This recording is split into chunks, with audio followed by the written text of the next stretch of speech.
오늘은 요한복음 15장 1절부터 17절의 말씀을 살펴보도록 하시겠습니다. 1절부터 17절의 말씀을 읽으실 때 또 이해하는 데 있어서 핵심 포인트를 말씀드리겠습니다. 1절부터 17절을 이러한 시각으로 보시면 좋겠는데, 예수의 제자들, 넓게는 믿는 자들이 예수를 믿는다고 하면서, 제자라고 하면서 과실을 맺는 자와 맺지 않는 자에 대해서 하나님께서 어떻게 반응하고 대응하시는지 이 관점에서 봐주시고, 두 번째는 예수께서 제자들에게, 더 넓게는 믿는 자들이 과실을 맺게 하기 위한 핵심적인 내용이 무엇인지, 그리고 그 핵심적인 내용을 토대로 해서 구체적인 내용이 무엇인지, 이런 두 관점에서 보시면 1절부터 17절을 잘 이해하실 수 있으리라 여겨집니다. 예수께서는 제자들이, 또 넓게는 이것을 토대로 해서 믿는 자들이 예수를 믿고 예수와의 완전한 연합을 통해서 열매, 그 과실이 있기를 원하는 겁니다. 그런데 예수께서는 제자들에게 이런 말씀을 했을 때는 11 제자가 과실이, 열매가 있기를 원하는 차원에서 오늘 1절부터 17절의 말씀을 하셨는데, 예수께서는 이 당시의 농경적인 사실, 그것을 비유로 드시는데, 자신은 참 포도나무라고 하시고 제자들은 가지라고 하고 또 하나님 아버지는 농부라고 이렇게 말씀을 합니다. 자신이 참 포도나무라고 말씀했을 때는 구약 성경에서 하나님이 이스라엘 백성을 포도나무로 비유를 했습니다. 그래서 하나님이 보내시는 신실한 선지자나 일꾼들을 보내서 율법을 철저하게 지켜서 하나님의 말씀대로, 하나님이 원하시는 대로 그렇게 살아주기를 바랬는데 이스라엘 백성들은 그러하지를 못했습니다. 그래서 그들에게 극상품 포도나무를 기대하고 그렇게 하나님의 뜻을 전하고 하나님이 원하시는 대로 살아가도록 했지만은 그들의 결과는 들포도가 맺어진 겁니다. 불의와 또 부조리와 그런 악을 행하는 결과가 맺어졌습니다. 그러나 예수는 이스라엘 민족과는 전혀 다릅니다. 참 포도나무라고 이렇게 말씀하셨을 때는 구약에서의 이스라엘 백성을 포도나무라고 한 것을 대조해서 이해하시면 좋을 것 같습니다. 하나님은 참 포도나무인 예수와 완전히 연합돼서 진실된 그 열매가 맺어지는 자와, 또 겉으로 보기에는 예수에게 붙어 있는 것 같지만은 열매를 맺지 않는 자에 대해서 하나님은 각각 반응을 합니다. 먼저는 예수께서 친히 말씀하시기를, 자기에게 붙어 있지만은 열매를 맺지 아니하는 그 가지에 대해서는 하나님이 그것을 제거해 버린다는 겁니다. 이것은 가룟 유다와 같은 그런 존재들이죠. 그런데 열매를 맺는 가지는 더 열매를 맺게 하기 위해서 그 가지를 깨끗하게 한다는 겁니다. 이거는 너무나 자명한 사실이에요. 우리 성도님들도 포도원 가운데 포도나무를 경작했을 때 그 포도나무에 붙어 있지만은 열매를 맺지 않는 가지는 어떻게 됩니까? 수분만 빨아들이고 영양분만 빨아들일 뿐이지 포도를 맺지 않는 그 가지는 5년이 지나도록 그것을 놔둡니까? 그렇지 않죠. 반대로 포도나무의 가지에 아주 풍성한 열매를 맺는 가지를 보면은 어떻습니까? 더 풍성한 포도가 맺혀지도록 그 가지를 깨끗하게 하죠. 가지치기를 합니다. 열매 맺지 않는 가지도 가지치기를 해버려요. 그건 잘라버려야 됩니다. 또 열매를 풍성하게 맺는 가지는 더 깨끗하게 합니다. 이것처럼 하나님이 예수를 믿는다고 하면서 예수의 제자라고 하면서 형식적으로 붙어있는 믿는 자들, 또 형식적으로 붙어있는 제자, 가룟 유다와 같은 사람, 이런 사람들을 과감하게 제거해버린다는 겁니다. 그러나 열한 제자와 같이 신실한 믿는 자들은 더 깨끗하게 해서 열매를 맺도록 그렇게 하신다는 겁니다. 그러면서 예수는 11 제자들이 그렇게 예수와 완전히 연합해서 풍성한 열매를 맺기를 당연히 원하고 기대하는 겁니다. 그래서 3절에 보면 너희는 내가 일러준 말로 이미 깨끗하여졌다고 말씀해요. 요한복음 17장 17절에 보면은 그들을 진리로 거룩하게 하옵소서. 아버지의 말씀은 진리이다. 이렇게 말씀하죠. 제자들에게 너희는 내가 일러준 말로 이미 깨끗하여졌다. 예수의 말씀은 자유로운 것이 아니라 요한복음 12장 47절 이하로 보시면은 자신이 말할 것과 이룰 것을 자기를 보내신 아버지께서 친히 명령하여 주셨다고 하시면서 나는 그의 명령이 영생인 줄 아노라. 그러므로 자신이 이루는 것은 아버지가 말씀하신 그대로다고 예수께서 친히 말씀합니다.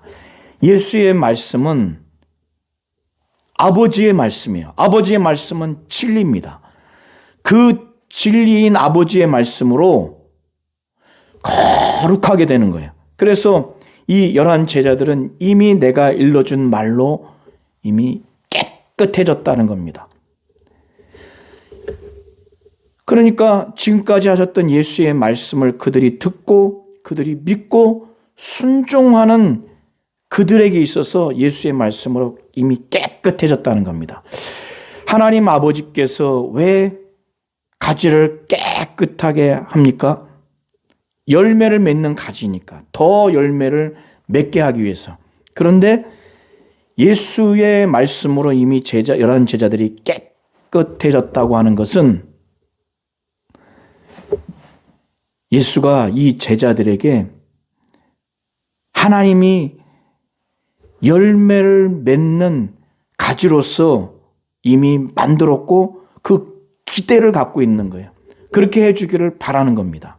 그것이 이미 전제되어 있는 겁니다. 그래서 너희는 내가 일러준 말로 이미 깨끗하여졌으니 내 안에 거하라고 합니다. 나도 너희 안에 거하리라. 내 안에 거하라. 나도 너희 안에 거하라. 이것이 포괄적이고 추상적이어서 이해하기가 쉽지 않을 것 같은데 그 다음 예수의 비유의 말씀을 보면 이해할 수 있습니다. 이 말씀을 하시면서 포도나무 가지가 그 포도나무에 붙어 있지 아니하면 스스로 열매를 맺을 수 없음 같이 너희도 내 안에 있지 아니하면 그러하리라. 내 안에 있지 아니하면 열매를 맺을 수 없다는 말씀이에요. 자, 포도나무의 가지가 포도나무로부터 떨어져 있으면, 붙어 있지 않으면 이 가지가 제 아무리 싱싱해 보이고 또 무성하다 할지라도 시간이 지나면 그것은 말라서 버려질 수밖에 없습니다. 이 가지는 스스로 포도 열매를 맺을 수가 없습니다. 이 비유의 말씀을 한 것은 이 가지가 포도나무에 붙어 있어서 포도나무로부터 수분과 영양분을 공급받았을 때 이 포도나무로 인해서 이 가지가 포도라고 하는 열매를 맺는 겁니다. 이 가지는 이 포도나무로부터 붙어 있지 않고는, 떨어져서는 스스로 열매를 맺을 수 없다는 거죠. 이 붙어 있는 것이 완전히 연합된 이 모습을 예수께서는 너희가 내 안에, 내가 너희 안에 있는 완전한 연합을, 아주 농경적인 사실을 비유로 해서 포도나무 가지가 포도에 완전히 붙어 있는 것, 이것이 제자들이 예수 안에, 예수가 제자들 안에 이렇게 완전히 연합된 하나의 모형으로, 비유로 말씀한 겁니다. 그래서 내 안에 거하라, 나도 너희 안에 거하리라, 이렇게 됐을 때 열매를 맺을 수 있다는 거예요. 그렇지 않고 너희가 내 안에 거하지 아니하고 나로부터 떨어져 있으면 그건 열매를 맺을 수 없다는 겁니다. 그러면서 5절에 예수께서 나는 포도나무요 너희는 가지니 하면서 포도나무가 완전히 붙여져 있을 때, 이런 상태가 예수와 제자들과의 어떤 상태인가? 바로 제자들이 예수 안에, 예수가 제자들 안에 있는 그런 상태라고 모형적으로 표현하는 겁니다. 5절에 나는 포도나무요 너희는 가지라. 그가 내 안에, 내가 그 안에 거하면 그런 제자들은, 또 믿는 자들은 열매를 많이 맺는다는 겁니다. 그 이유에 대해서 5절 후반부에 보면은 헬라어 원어로 이유 접속사가 있습니다.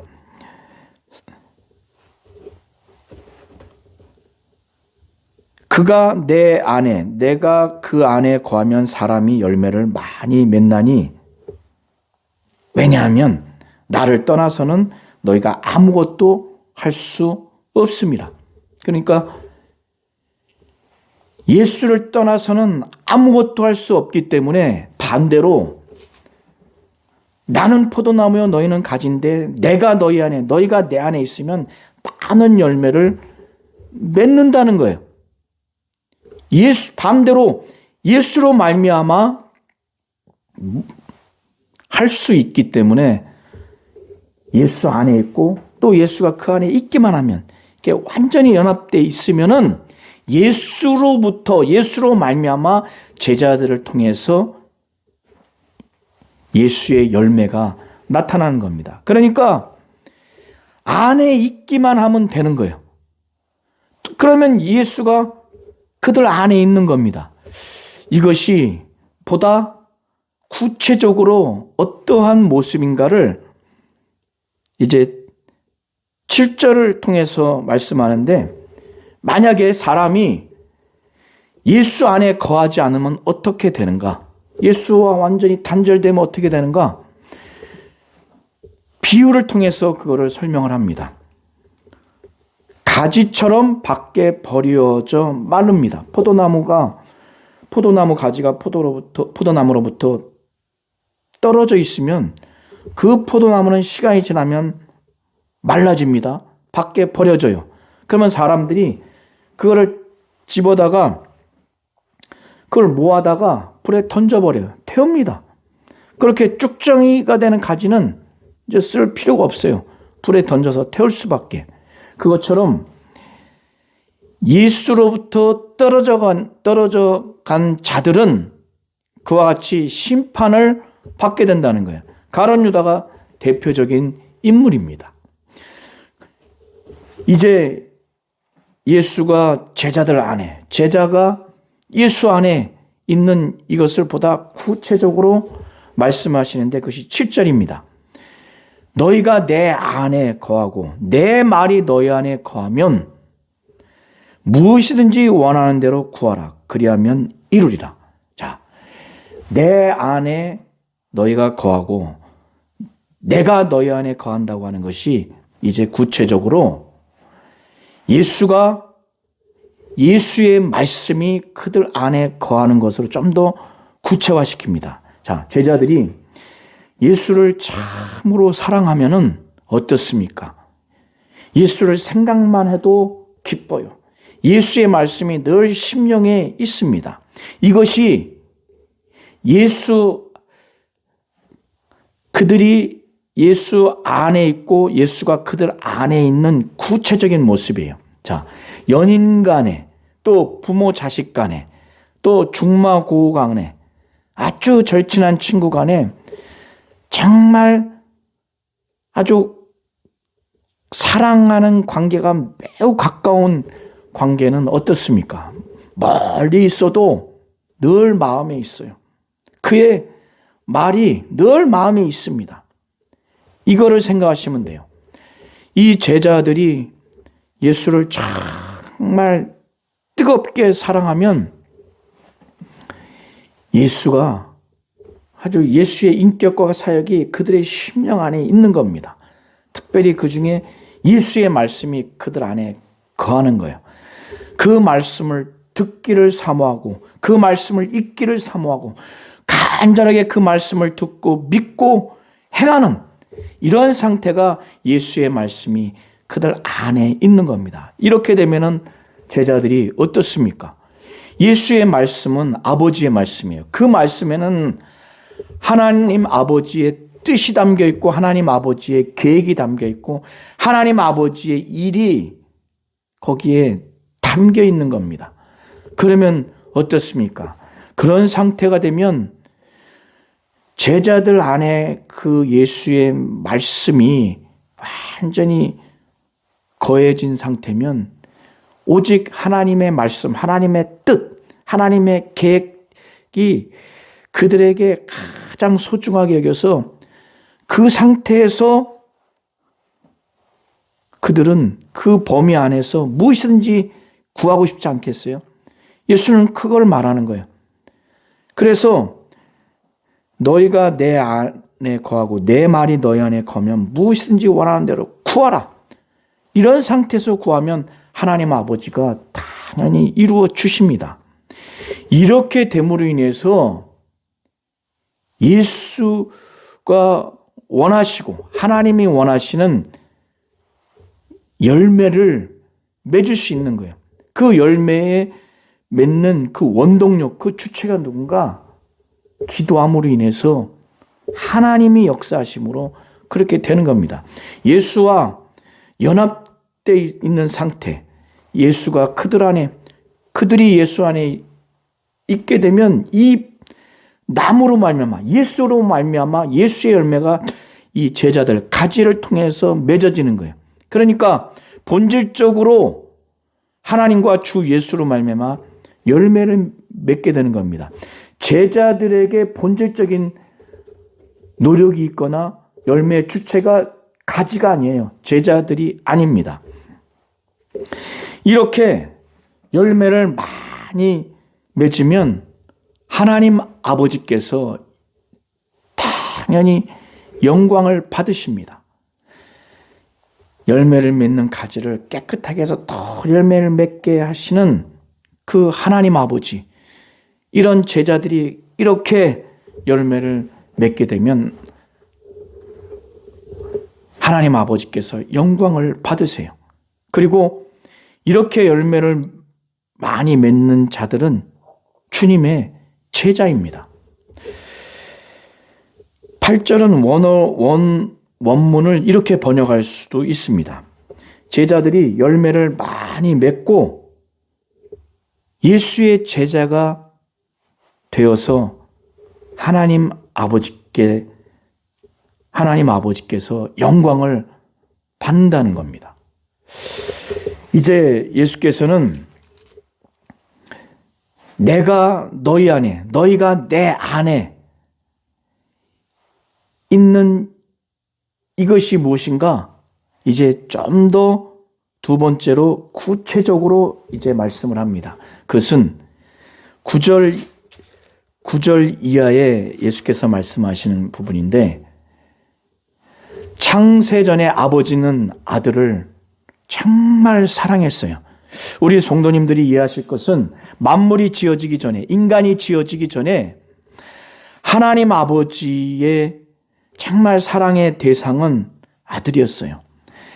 아들은 창세 전부터, 또 말씀이 육신이 되어서 이 땅에 오셔서 고난당하시고 십자가에 못 박혀 피 흘려 죽으시는 그때까지, 또 죽으시고 부활하시고 승천하셔서 지금 하나님 우편에 앉는 이때까지 아버지는 아들을 향해서 참으로 그 사랑의 넓이와 깊이와 또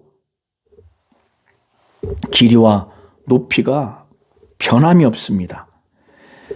아들은 아버지에게 사랑받는 그 사랑의 넓이와 깊이를 알아요. 길이와 높이를 압니다. 양과 질을 알아요. 이 아들이 아버지로부터 사랑을 받았기에 아버지가 자기를 사랑한 것 같이 똑같이 제자들을 사랑했어요. 예수는 그걸 말합니다. 자, 우리 부모 되신 성도님들, 자기 자녀를 사랑하는 것과 똑같이 이웃에 있는 어떤 아이를 사랑할 수 있습니까? 그건 불가능합니다. 그런데 예수는 아버지에게 받은 사랑과 똑같이 제자들을 사랑했어요. 그러니까 그가 제자들을 사랑하는 그 사랑은 아버지가 자기를 사랑한 그 사랑으로 사랑하는 거예요. 그래서 예수는 이 제자들에게 나의 사랑 안에 거하라고. 그래서 예수의 사랑 안에 거하는 것이 무엇인가? 그러니까 제자들이, 예수가 제자들을 정말 넓게 깊게 사랑했어요. 아버지가 자기를 사랑한 것 같이 똑같이 사랑했다는 겁니다. 이것이 인간적으로는 불가능합니다. 그런데 여기서 예수께서 너희가 내 안에, 내가 너희 안에 이렇게 완전히 연합된 그런 것을 좀 더 구체적으로 말씀했는데, 그것은 무엇이냐면 아버지가 나를 사랑한 것 같이 내가 너희를 사랑했으니 내가 너희를 사랑하는 이 사랑 안에 거하라고 말해요. 그리고 그 사랑 안에 거하는 하나의, 어떻게 하면 사랑 안에 거하는 것을 자신이 아버지를 사랑해서 사랑하는 아버지의 계명을 지켰어요. 죽음에 이르기까지. 지금은 이제 십자가에 못 박혀 돌아가시기 이제 전이지만 우리가 성경을 통해서 보면 십자가에 못 박혀 피 흘려 죽는 죽음에 이르기까지 그는 아버지의 계명을 철저하게 지켰어요. 왜? 너무너무 사랑하니까. 우리 연인 관계에 있으신 분들, 또 사랑하는 부자지간에 있으신 분들, 또 가장 사랑하는 친구 관계에 있으신 분들 이해하실 겁니다. 사랑하는 상대의 그 말은 그 말을 종이에 쓴 것을 읽을 때, 그 육성을 들을 때 그 사랑의 감정이 확 올라오죠. 왜? 사랑하기 때문에 그런 거예요. 그의 말이 글로 적혀 있든 또 음성으로 들리든 거기에 요구사항을 들어주고 싶은 겁니다. 아들은 아버지가 너무너무 사랑스럽기 때문에 아버지의 계명을 십자가에 못 박혀 피 흘려 죽는 죽음에 이르기까지 그는 절대적으로 그 계명을 지키는 겁니다. 그렇게 지킨 아들을 볼 때 아버지가 얼마나 사랑스럽겠어요. 또 아버지의 그 사랑을 받는 아들은 얼마나 아버지의 사랑에 감격하겠습니까? 그래서 아버지와 아들 양자 간의 이 사랑의 관계가 지금 하나님 우편에 있는 이 순간까지 정말 넓고 깊은 겁니다. 그래서 아버지의 사랑 안에 그가 계명을 지킴으로 인해서 아버지의 사랑 안에 거하는 것 같이 제자들에게 나의 사랑 안에 거하려면 내 계명을 지키면 내 사랑 안에 거한다는 거예요. 제자들이 예수를 정말 사랑하면 어떻습니까? 예수의 계명을 막 지키려고 해요. 그런 제자들을 볼 때 예수님은 어떻습니까? 더 사랑하는 마음이 넓고 깊어지죠. 제자들이 그런 예수의 사랑을 체험했을 때 더 예수를 사랑하는 마음이 있는 거예요. 그래서 예수와 제자들의 사랑의 관계가 넓고 깊어지는 겁니다. 이 계명을 지킴으로 인해서 예수의 사랑 안에 거하는 거예요. 이것을 예수께서 말씀하시는 겁니다.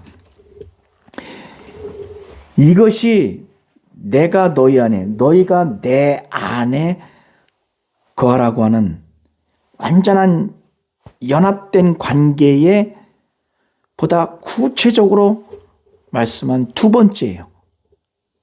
내 계명을 지켜서 내 사랑 안에 거하라고. 예수께서 요한복음 15장 1절부터 10절까지 이렇게 말씀을 하셨는데 그 중에 핵심적인 건 내 안에 거하라. 나도 너희 안에 거할 것이다. 너희가 내 안에 거하고 내 말이 너희 안에 거하면 무엇이든지 구하라. 그러면 하나님이 이루어 주실 것이다. 그리고 아버지가 나를 사랑한 것처럼 나도 너희를 사랑했으니 내 사랑 안에 거하라. 내가 아버지의 계명을 지켜 아버지의 사랑 안에 거한 것처럼 너희도 내 계명을 지키면 내 사랑 안에 거하게 될 것이다. 이렇게 핵심적으로 말씀한 이유가, 이것을 이룬 것은 아들이 아버지의 안에 계시고 아버지가 아들 안에 있는 아버지의 사랑을 아니까 아버지의 계명을 끝까지 지킴으로 인해서 아버지의 사랑을 정말 받고 이 아들도 아버지를 사랑하니 이 샘솟는 기쁨, 이 기쁨, 이건 아버지와 아들만이 압니다. 삼위일체 새 위격만 아는 사랑이에요.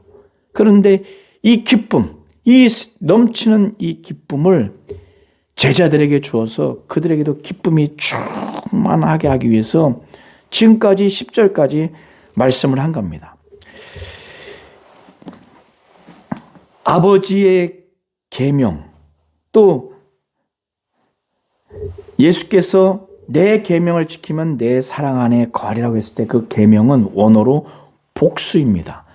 그 계명들 중에서 이제 예수께서 단수로 한 가지 요구하시는 내 계명은 곧 내가 너희를 사랑한 것 같이 너희도 서로 사랑하라 하는 이것이니라 이렇게 말씀합니다. 예수가 제자들을 사랑한 것 같이 서로 제자들 간에 서로 사랑하라고 하는 것이 지금 제자들에게 준 계명이에요. 그러니까 이 계명을 지키라고 하는 겁니다. 그러시면서 예수께서는 자신이 제자들을 사랑한 것 같이 사랑하라고 그랬잖아요. 제자들을 사랑한 그 사랑의 넓이와 깊이가 어떤 것인가를 13절에 말하기를 사람이 친구를 위해서 자기 목숨을 버리는 사람이 있다면은 이게 이보다 더 큰 사랑이 어디 있습니까?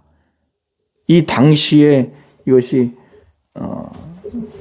하나의 격언인데 친구가 친구를 위한 최고의 사랑은 가장 큰 사랑은 그 친구를 위해서 자기 목숨을 버리는 거예요. 이보다 더 큰 사랑이 어디 있습니까? 예수가 왜 이 말씀을 했는가?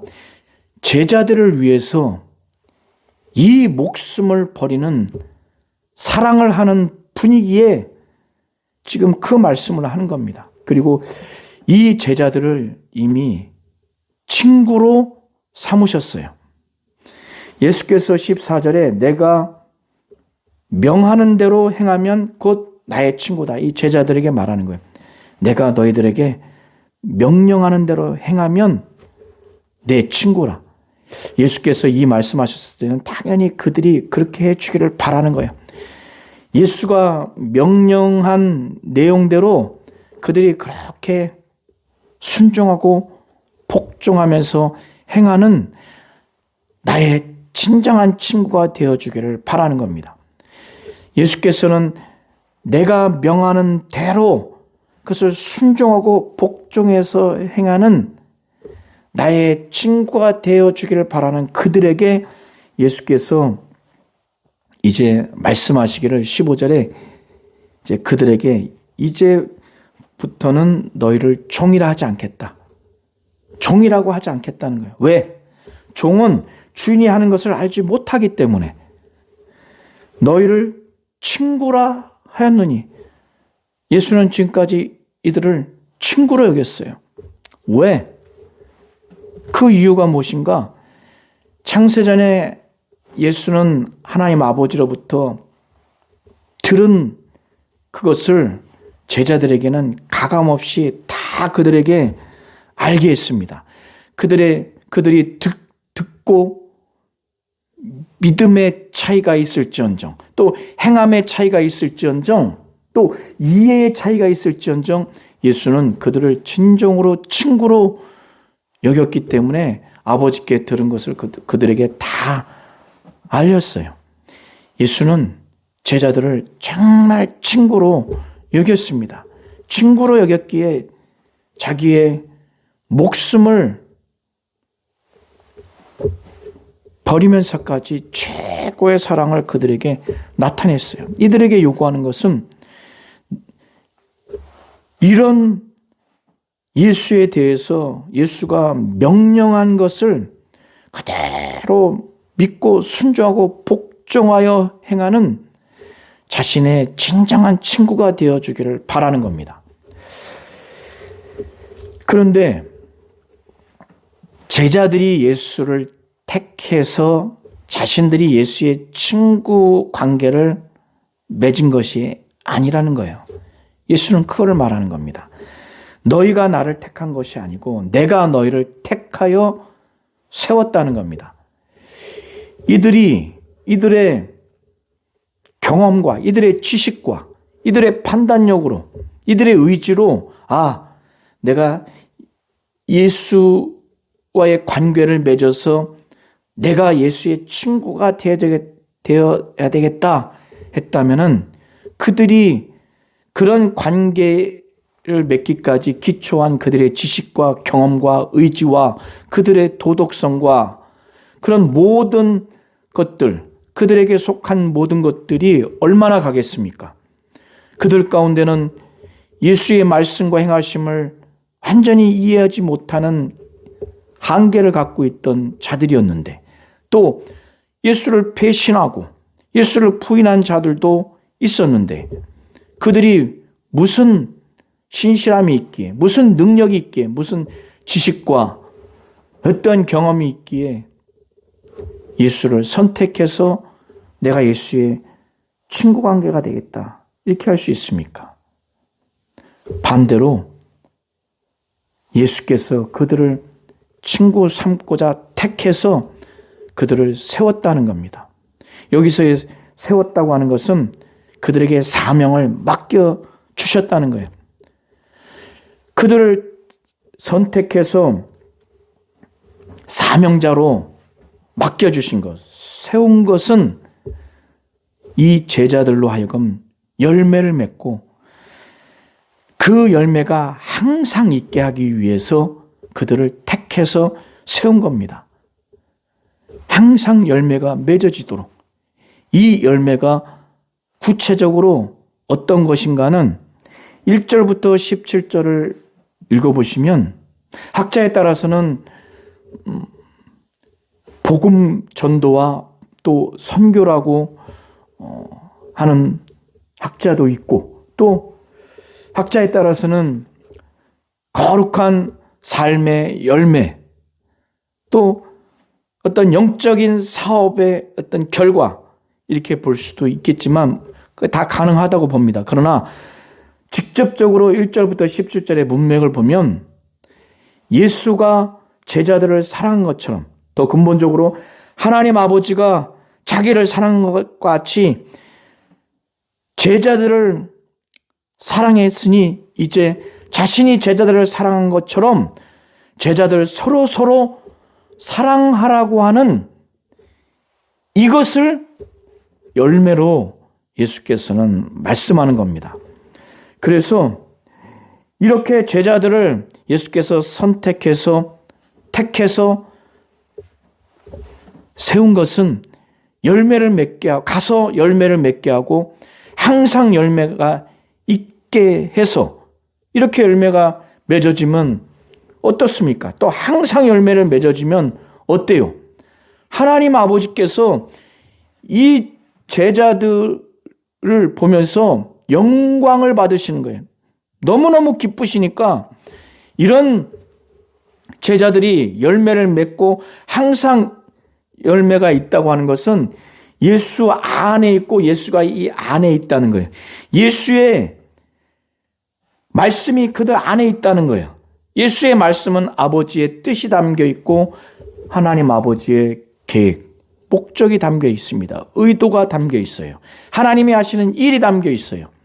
그걸 믿고 그걸 순종하고 그걸 붙들고 하나님, 예수를 통해서 하신 하나님의 말씀 안에서 무엇이든지 구하면 하나님 아버지가 들어주시죠.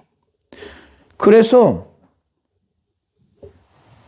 이런 제자들은 예수의 계명을 철저하게 지킴으로 해서 예수와 이 제자들과의 관계가 막 사랑이 깐깐하죠.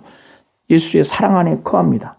이런 자들이 예수의 이름으로 기도할 때 당연히 하나님 아버지가 그 기도에 응답을 하시죠.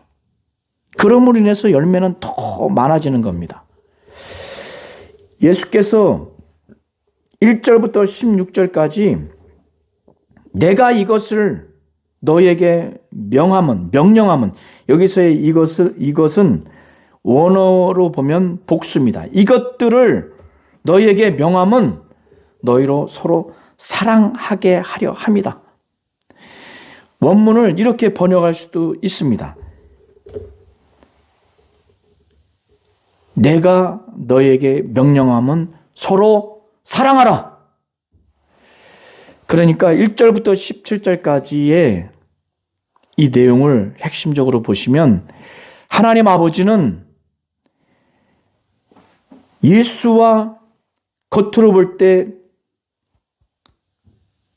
붙어 있는 것 같지만 열매가 없는 자는 제거해 버린다는 겁니다. 심판한다는 거예요. 가룟 유다가 대표적입니다. 그러나 반대로 예수 안에 있고 예수가 이 제자들 안에 있는 자들, 예수의 말씀이 이 제자들 안에, 믿는 자 안에 있을 때, 또 이들이 예수의 계명을 지켜서 예수의 사랑 안에 거해서 예수도 또 이들 안에 있을 때 이러한 자들은 열매를 맺을 수밖에 없어요. 이들의 기도는 하나님이 응답할 수밖에 없어서 열매가 더 맺어집니다. 이런 자들은 더 깨끗하게 해서 더 열매를 맺게 하신다는 겁니다.